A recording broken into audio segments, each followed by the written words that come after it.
I've worked out the perfect formula for the donk bass, and I've decided it's time to let the world know. But first, I have to tell you about the pain I went through to get to this point.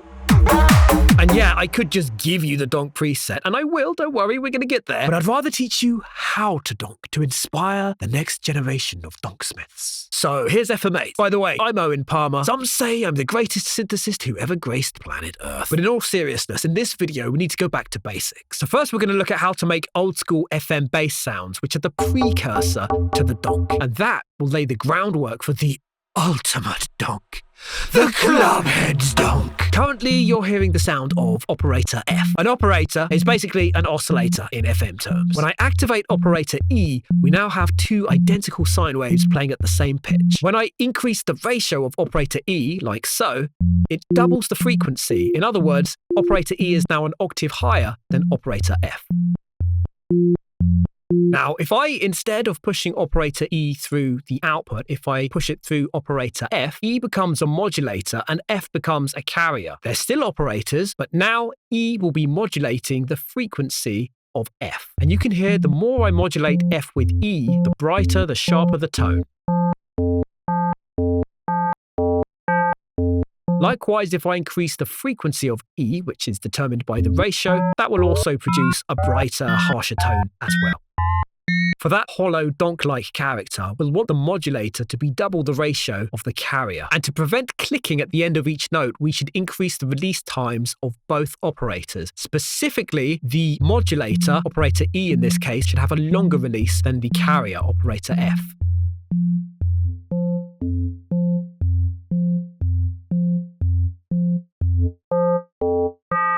Now, the classic way to make FM bass sounds, including donks, is to envelope the level of operator E, that's the modulating operator, something like this.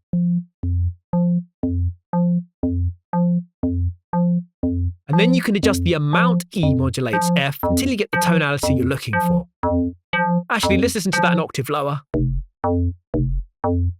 If we want a little bit more stability, we should activate key sync on both operators. And clicking invert on operator E will give you a slightly different flavour.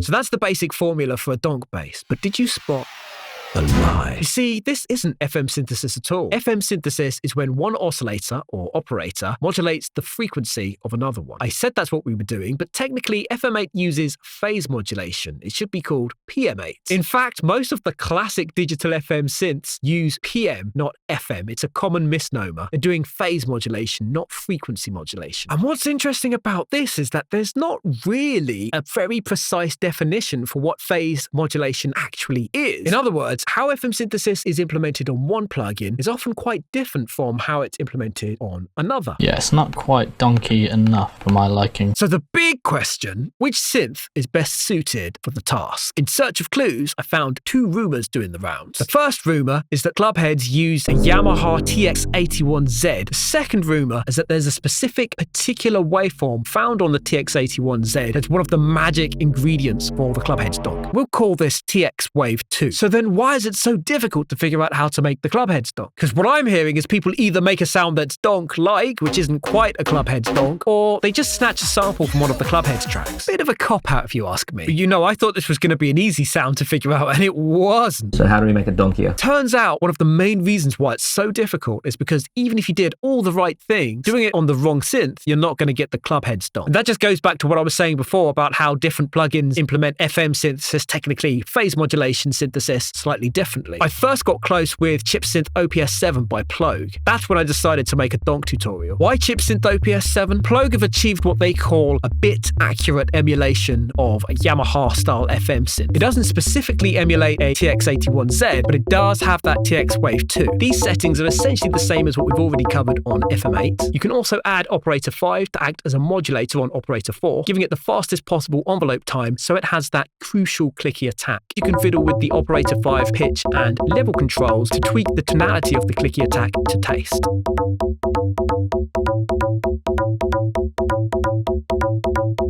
Here's before and after adding operator 5 for the clicky attack.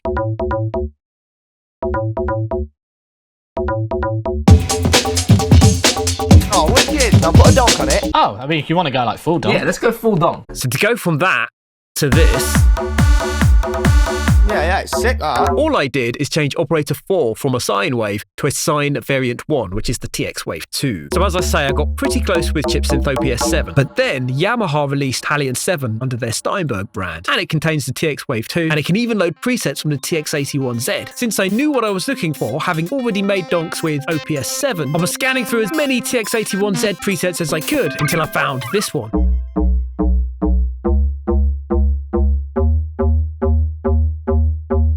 And straight away I knew exactly what it needed. First of all, reduce the feedback.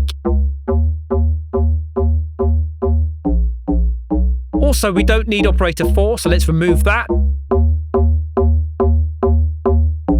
And from there, it's just a matter of adjusting the modulation amount. In other words, the level of operator 1.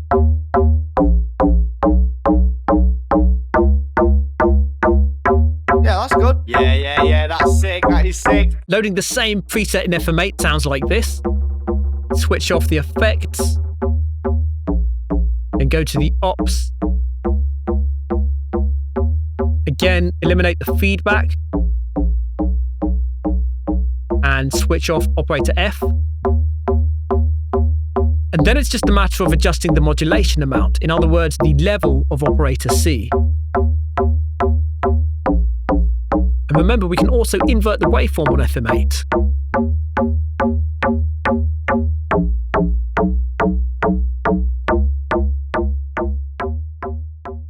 But you know what? The geek in me, I always want to take it further. I started to wonder, what if I could capture the essence of the donk and encode it into a wavetable ready for wavetable synths like Serum or Vital? All that and more still to come in part 2 of my donk tutorial.